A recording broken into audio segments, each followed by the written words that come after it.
Our fifth contestant is Andrew Miller with a speech entitled A Simple Job, or It'll Be Fine. Besides, what's the worst that can happen? With a speech entitled A Simple Job, or It'll Be Fine. Besides, what's the worst that can happen? Please welcome Andrew Miller.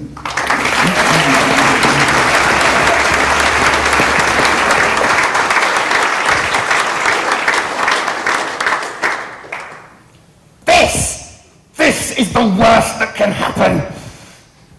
As I stood there, drenched from head to toe, water dripping off the ceiling, running down the walls and forming in pools at my feet, one thought seared through my brain. I hate DIY. Contest chair, ladies and gentlemen, before I regale you with a tale as to how this situation arose, I owe you a modicum of context.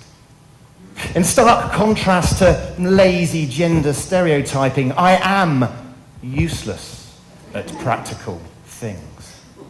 Nevertheless, all I wanted to do was adjust the water level in the cistern in the downstairs toilet. A simple job, even for me. No, really, it is.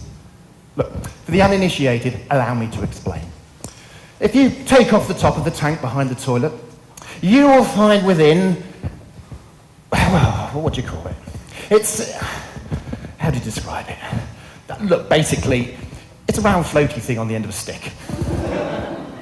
This, ladies and gentlemen, is the only thing between you and a flooded house. For, as the water rises post-flush, it pushes up the round floaty thing and causes the stick to stick into something and somehow switches off the water coming into the tank.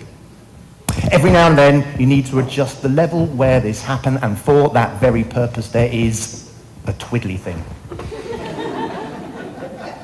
A couple of turns of this, and a simple job is done. Unfortunately, I never know which way to turn the twiddly thing. So on this particular occasion, I did what I always do. I twiddle the twiddly thing a tad this way, and I twiddle the twiddly thing a tad that way. But one of them's got to work, hasn't it, right? Wrong.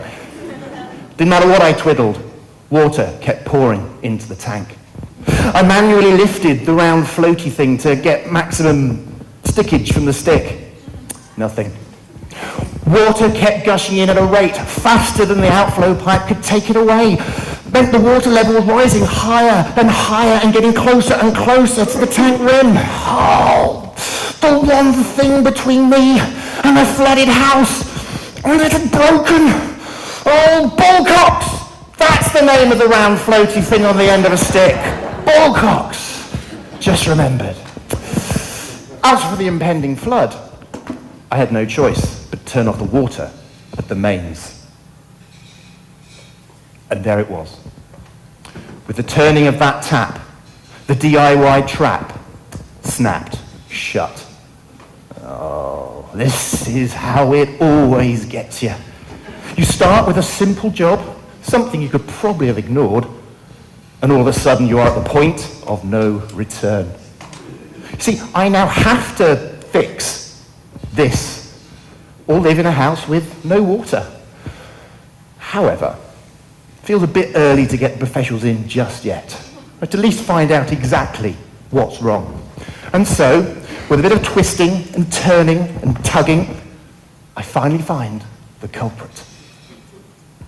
A small, round, black piece of rubber whose job it is to seal in the incoming water had perished. In layman's terms, it were broke. Because of this, the entire house was at a standstill.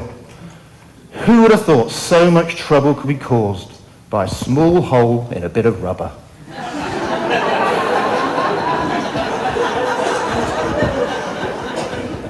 And what a piece of rubber it was too.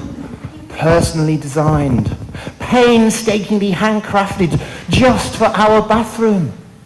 At least, I assume that to be the case. Because every DIY store I visited that afternoon, the assistant said exactly the same thing. Never seen one like that before, mate. Typical. The outshot of which was I had to buy an entire new flow unit. Sorry, I needed to replace my ball cocks. Now this sounded like a proper plumbing job, way outside of my comfort zone. But the assistant did say it is a simple job. And besides, there are instructions on the packet. Oh yeah, the instructions. Let me tell you about them. 6 easy steps on how to remove the old unit and install the new. Steps 1 and 2, basic preparation, through necessity, already done. Steps 5 and 6, unsurprisingly, the reverse of 1 and 2. The magic happens in steps 3 and 4. If you, like me, had no idea what you were doing, let's see if these would help you. Step 3. Remove the old unit. Step 4, and I think some of you are probably ahead of me on this one, install the new one. Genius.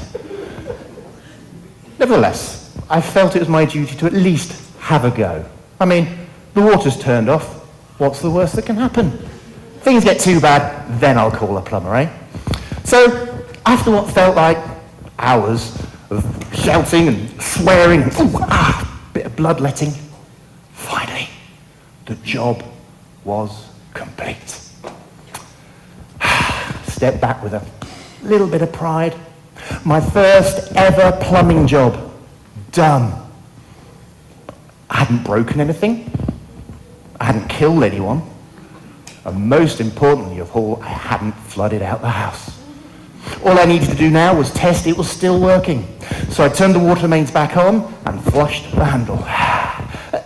Oh, that's odd. The water's not rising at all. In fact, my new ball's not dropped.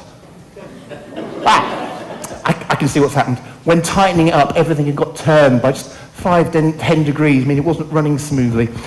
All it needs is a sharp twist, and everything will be fine. Oh, should I turn the water off at the mains? Nah, it's a simple job. It'll be fine. Besides, what's the worst that can happen? Contest chair.